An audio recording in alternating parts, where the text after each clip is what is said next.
തിരുവനന്തപുരം കോർപ്പറേഷനിലെ സംഘർഷം. Mayor B രാജേഷിന്റെ കാലിൽ പ്ലാസ്റ്റർ ഇട്ടു. കോർപ്പറേഷനിലെ സംഘർഷത്തിൽ മേയർ ബി രാജേഷിന് പരിക്ക്. ചികിത്സ തേടിയ മേയർ കാലിൽ പ്ലാസ്റ്റർ ഇട്ടു. മേയർ ഉൾപ്പെടെ 16 പേരാണ് മെഡിക്കൽ കോളേജിൽ ചികിത്സ തേടിയത്. ഡെപ്യൂട്ടി മേയർ GS ആശാനാഥും ചികിത്സയിലാണ്.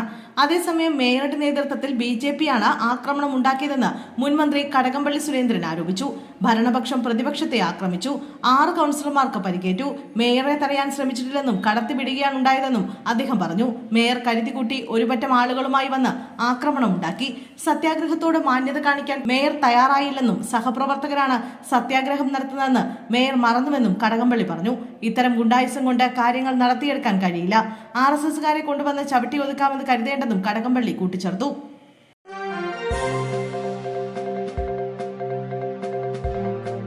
Stainless blade federation of India SFIക്ക് പുതിയ വിശേഷണവുമായി കോൺഗ്രസ് നേതാവ്. സമരത്തിനിടെ ബ്ലേഡ് ഉപയോഗിച്ചെന്ന വിവാദത്തിനിടെ SFIക്കെതിരെ പരിഹാസവുമായി കോൺഗ്രസ് നേതാവും അഭിഭാഷകനുമായ അഡ്വക്കേറ്റ് വസന്ത് സിറിയക്. SFI എന്ന ചുരുക്കപ്പേരിനെ stainless blade federation of India എന്നാണ് വസന്ത് വിശേഷിപ്പിച്ചത്. കഴിഞ്ഞ ദിവസം നടന്ന പ്രതിഷേധത്തിനിടെ പോലീസ് ഉദ്യോഗസ്ഥരെ SFI പ്രവർത്തകർ ബ്ലേഡ് ഉപയോഗിച്ച് ആക്രമിച്ചെന്ന ആരോപണം ഉയർന്നിരുന്നു. ഇതിനെതിരെ SFIയും CPIയും നേതൃത്വവും ശക്തമായി പ്രതികരിക്കുകയും ആരോപണങ്ങൾ തള്ളിക്കളയുകയും ചെയ്തിരുന്നു. എന്നാൽ സമരത്തിനെത്തിയ ചില SFI പ്രവർത്തകരുടെ കൈവശം ബ്ലേഡ് ഉള്ളതായുള്ള ചിത്രങ്ങളും പുറത്തു വന്നിരുന്നു. പ്രതിഷേധം നടത്തിയ സ്ഥലത്ത് നിന്ന് ബ്ലേഡുകൾ കണ്ടെടുത്തിരുന്നു.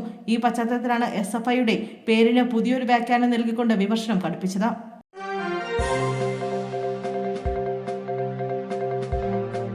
ഒരു കാരണവശാലും കൊടുക്കില്ല. സഭയിൽ മുഖ്യമന്ത്രിയെ മൈക്ക് ചതിച്ചു.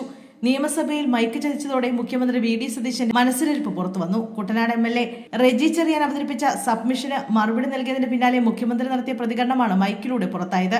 ജൂൺ 29 നടക്കുന്ന മൂലം വള്ളംകളി ദിവസം കുട്ടനാട് താലൂക്കിന് പ്രാദേശിക അവധി അനുവദിക്കണമെന്നായിരുന്നു UDF MLAയുടെ സബ്മിഷൻ. മൂലം വള്ളംകളി ദിവസം കുട്ടനാട് താലൂക്കിന് പ്രാദേശിക അവധി അനുവദിക്കുന്ന കാര്യം സർക്കാർ പരിശോധിച്ച് തീരുമാനിക്കുമെന്നാണ് VD സതീശൻ മറുപടി നൽകിയത്. എന്നാൽ മറുപടിക്ക് ശേഷം സീറ്റിലിരിക്കുമ്പോൾ ഒരു കാരണവശാലും അവധി കൊടുക്കില്ല എന്ന മുഖ്യമന്ത്രിയുടെ സംഭാഷണം മൈക്കിലൂടെ പുറത്തുവന്നു.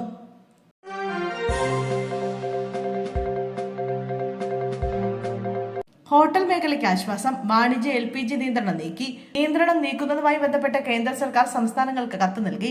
പശ്ചിമേഷ്യൻ സംഘർഷങ്ങൾക്ക് മുമ്പുള്ള സ്ഥിതിയിലേക്ക് മാറും. നിയന്ത്രണം നീക്കിയത് റെസ്റ്റോറന്റുകൾക്ക് ആശ്വാസമാകും. നിയന്ത്രണം നീക്കുന്നതുമായി ബന്ധപ്പെട്ട് കേന്ദ്ര പെട്രോളിയം മന്ത്രാലയം ഉത്തരവിറക്കി. PNG കണക്ഷൻ എടുത്തവർ അത് തുടരണമെന്നും കേന്ദ്രം അറിയിച്ചിട്ടുണ്ട്.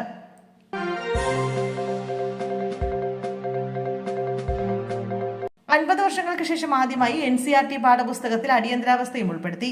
അടിയന്തരാവസ്ഥ പ്രഖ്യാപിച്ച 50 വർഷത്തിന് ശേഷമാണ് NCERT പാഠപുസ്തകത്തിൽ ഇത് ഉൾപ്പെടുത്തുന്നത്. 9ാം ക്ലാസ്സിലെ സാമൂഹ്യശാസ്ത്രത്തിന്റെ പാഠപുസ്തകത്തിലാണ് അടിയന്തരാവസ്ഥ ഉൾപ്പെടുത്തിയത്.